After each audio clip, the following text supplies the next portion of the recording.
Hi friends, welcome back to smiley shiny channel. మరొక కొత్త రెసిపీతో అయితే మీ ముందుకు వచ్చాను. అది కూడా నిమ్మకాయ పులిహోర ఎలా చేయాలనేది అయితే మీకు ఈ వీడియోలో చూపిస్తున్నాను. ఇంతకుముందు నా ఛానల్ అయితే చింతపండు పులిహోర ఎలా చేయాలనేది అయితే చూపించాను. అదేవిధంగా ఇప్పుడు నిమ్మకాయతో ఎలా చేయాలనేది అయితే మీకు ఈ వీడియోలో చూపిస్తున్నాను. సో మనకు పులిహోర అనగానే నిమ్మకాయ చింతపండు అవంతా ఏం చూడండి. సో చిన్నవాళ్ళు కానీ పెద్దవాళ్ళు కానీ అదేవిధంగా అయితే చాలా ఇష్టంగా తింటారనమాట పులిహోర అంటేనే. సో దీన్ని పులుసన్నం అని కూడా అంటారు. ఇంతకుముందు అయితే నేను పులుసన్నం చేయాలి అంటే దబ్బర్లో పెట్టుకొని వంచుకొని అట్లా చేసుకునేదాన్ని అండి. ఇప్పుడు ఏంటంటే నేను కుక్కర్లో అయితే పెట్టేస్తున్నాను డైరెక్ట్ రైస్. సో కుక్కర్లో కూడా రైస్ అండి చాలా పొడి పొడిగా బాగుంటుందండి. అందుకని అయితే కుక్కర్లో పెడుతున్నాను. కుక్కర్లో పెట్టుకునేటప్పుడు ఏంటంటే ఇప్పుడు ఒక గ్లాస్ బియ్యం తీసుకుంటే 2 గ్లాసులు నీళ్ళు వేసుకోవాలండి. వేసుకొని ఒక 2 విజిల్స్ రాగానే ఆపేసుకుంటే రైస్ అయితే చాలా పొడి పొడిగా ఉంటుంది అనమాట. ఒకసారి మీరు కూడా ట్రై చేయండి. నేనైతే ట్రై చేసి ఇప్పుడైతే మళ్ళీ ట్రై చేస్తున్నాను. సో ఇలా అయితే బియ్యం అయితే కడిగి పెట్టేసుకొని నేను ఇట్లా కుక్కర్లో పెట్టేసుకున్నాను. తర్వాత ఏంటంటే నిమ్మకాయలు మనకు ఆ రైస్కి తగ్గట్టు నిమ్మకాయలు తీసుకోండి. ఎన్ని నిమ్మకాయలు సరిపోతాయి అనేది చూసి తీసుకోండి. ఎందుకంటే కొంతమంది పుల్లగా తింటారండి, ఇంకొంతమంది ఏంటంటే కొంచెం తక్కువ పులుపు తింటారనమాట. సో అలాంటి వాళ్ళు ఉంటే చూసి తీసుకోండి అనమాట. సో నిమ్మకాయలు మనం ఫస్ట్ పిండేసి నిమ్మకాయ జ్యూస్ అంతా పక్కన పెట్టేసుకోవాలి.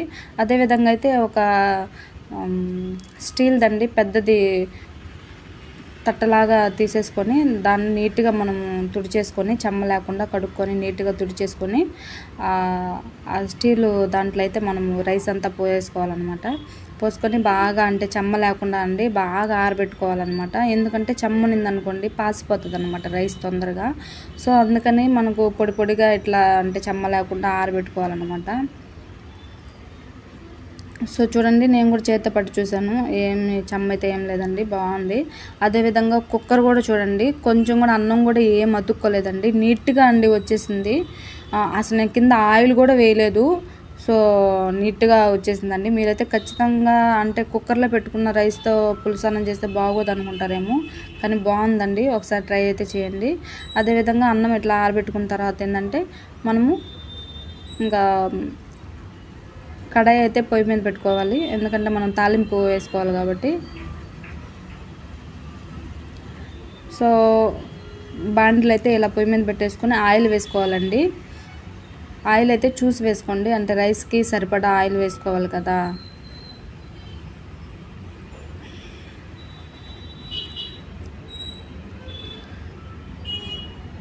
సో ఆయిల్ బాగా హీట్ అయిన తర్వాత మనము ఇందులో పోపు దినుసులు అయితే వేసుకోవాలి.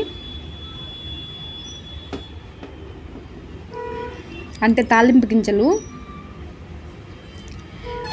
ఈ తాలింపు గింజలతో పాటు కొంచెం జీలకర్ర కూడా వేసుకోండి.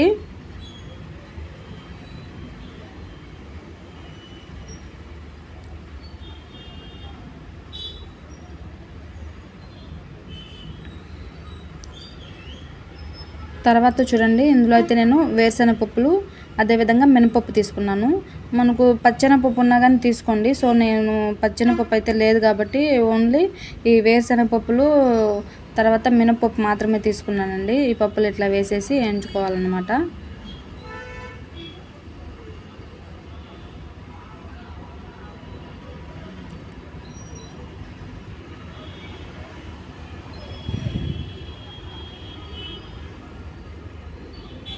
సో మనకైతే పప్పులు అయితే బాగా వేగిపోయినట్టు అనిపిస్తుందండి.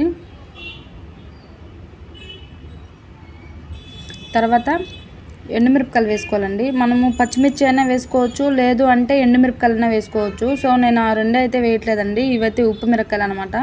ఎందుకంటే పులిహోరలోకి అయితే ఉప్పు మిరపకాయలు అయితే నంచుకొని మనం తినేసేవచ్చు అనమాట. అందుకని ఉప్పు మిరపకాయలు అయితే మేము లాస్ట్ టైం వేసాం అనమాట. సో ఆ ఉప్పు మిరపకాయలు అయితే వేసాను ఇందులో.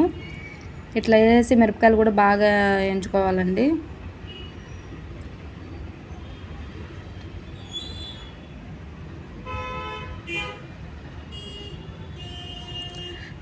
తర్వాత కరివేపాకు వేసుకోవాలి.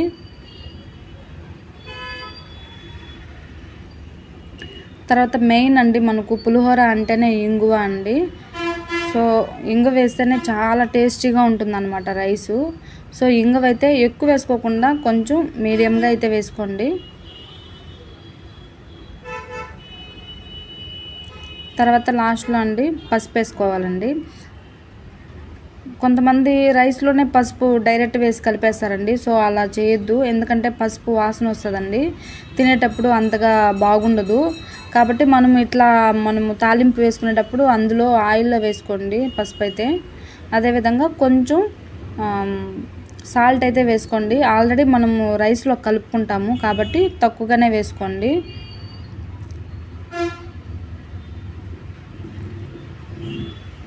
సో మనకు పులిహోరకైతే తాలింపు అయితే రెడీ అయిపోయింది. ఇంకా స్టవ్ అయితే ఆఫ్ చేసుకోవడమే.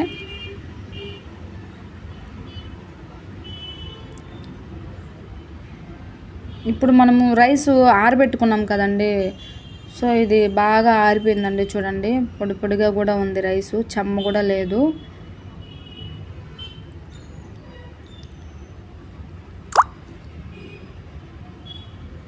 ఇప్పుడేంటండి ఈ రైస్లో అయితే మనము సాల్ట్ వేసుకోవాలండి. సాల్ట్ వేసుకొని రైస్ మొత్తం బాగా కలిపేసుకోవాలి.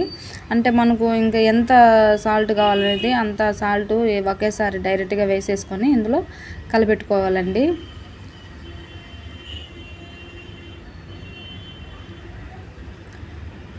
తర్వాత మనము నిమ్మకాయలు పిండి పక్కన పెట్టుకున్నాం కదా, సో ఆ నిమ్మకాయ రసం ఏంటంటే ఇందులో డైరెక్ట్ ఇలా వేసేసుకోవాలన్నమాట.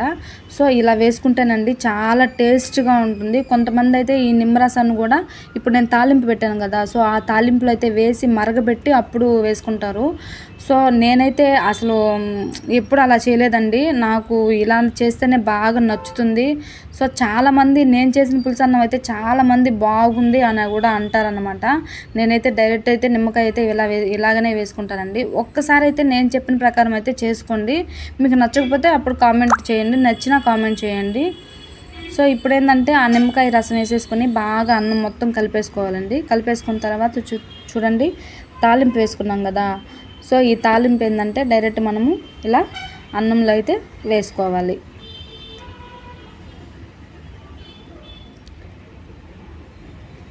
అన్నంలో వేసుకొని అయితే కలుపుకోవాలండి బాగా. అంటే రైస్ ముద్దలు లేకుండా పొడి పొడిగానే ఉంది, చూసుకోండి బాగా నీట్గా ఇలా కలిపేసుకోవాలన్నమాట.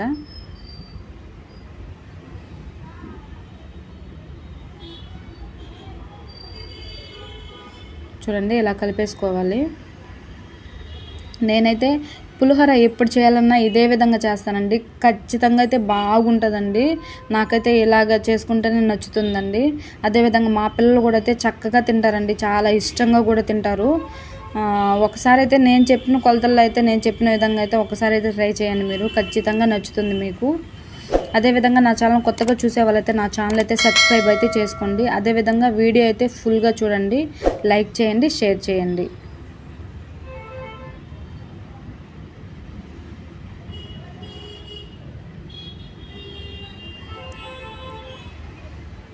ఉప్పు కానీ సరిపోతే ఇప్పుడే యాడ్ చేసుకొని మనం బాగా నీట్గా కలిపెట్టేసుకోవచ్చు అనమాట. ఏదన్నా మనము ఊర్లకు వెళ్తున్నామంటే మెయిన్ పులిహోర అని అనమాట, అదైతే చక్కగా ఈజీగా అయిపోతుందని పులిహోర చేసి బాక్స్లో పెట్టేసుకొని తీసుకెళ్ళిపోతూ ఉంటాము. సో ఈ పద్ధతిలో చేస్తే పిల్లలకు కూడా ఖచ్చితంగా నచ్చుతుందండి. చిన్న పిల్లలు కూడా తినచ్చు, ఎందుకంటే కారంగా కూడా ఉండదన్నమాట. మనకు ఇంకా కారం కావాలంటే ఇందులో పచ్చిమిర్చి కూడా యాడ్ చేసుకోవచ్చు. సో నేనైతే యాడ్ చేయలేదండి.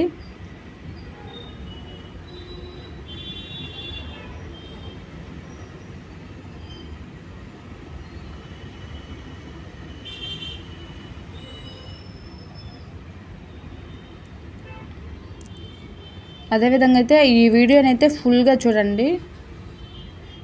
ఇంకా కొత్త రెసిపీలు అయితే మీ ముందుకు వస్తాను.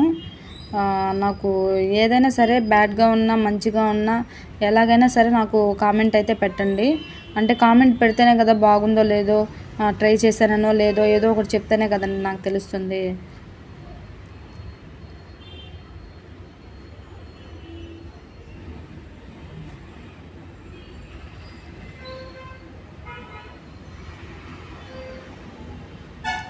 ఓకేనండి, మరొక కొత్త రెసిపీతో అయితే మీ ముందుకు వస్తాను. Thanks for watching. లవ్.